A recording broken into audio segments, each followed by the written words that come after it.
നമസ്കാരം, കൊട്ടാരക്കര മീഡിയയിലേക്ക് സ്വാഗതം. ഏകീകൃത ടൂറിസ്റ്റ് വിസയിലൂടെ Bahrain, Saudi, Kuwait, Qatar, Oman, UAE എന്നീ രാജ്യങ്ങളിലേക്ക് ഇനി ഒറ്റ വിസയിൽ യാത്ര ചെയ്യാം. GCC യൂണിഫൈഡ് വിസ എന്നും അറിയപ്പെടുന്ന GCC ഗ്രാൻഡ് ടൂർസ് വിസയിലൂടെയാണ് ഇത് സാധ്യമാകുന്നത്.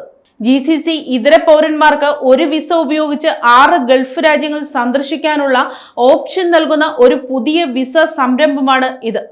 മേഖലയിലുടനീളം ടൂറിസം പ്രോത്സാഹിപ്പിക്കുന്നതിനുള്ള സഹകരണ ശ്രമത്തിലാണ് GCC രാജ്യങ്ങൾ അവതരിപ്പിച്ച ഏകീകൃത GCC വിസ നിലവിൽ വരുന്നത്.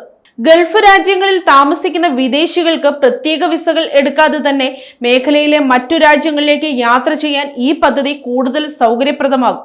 ഈ പദ്ധതിയുടെ കൃത്യമായ ലോഞ്ച് തീയതി ഇതുവരെ സ്ഥിരീകരിച്ചിട്ടില്ല.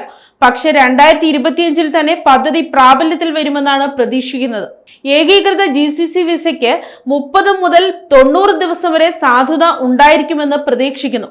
GCC രാജ്യങ്ങളിൽ പ്രവേശിച്ച ശേഷം ഈ രാജ്യങ്ങൾക്കുള്ളിൽ 30 മുതൽ 90 ദിവസം വരെ താമസിക്കാൻ വിസ അനുവദിക്കുമെന്നാണ് പ്രതീക്ഷ.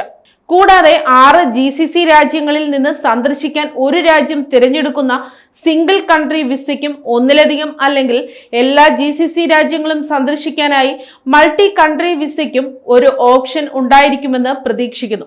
ഏകീകൃത GCC വിസയുടെ ഫീസും പേയ്മെന്റ് രീതികളും ഇതുവരെ പ്രഖ്യാപിച്ചിട്ടില്ല. പക്ഷേ ഇത് $90 മുതൽ $130 വരെ ആകുമെന്നാണ് കരുതുന്നത്.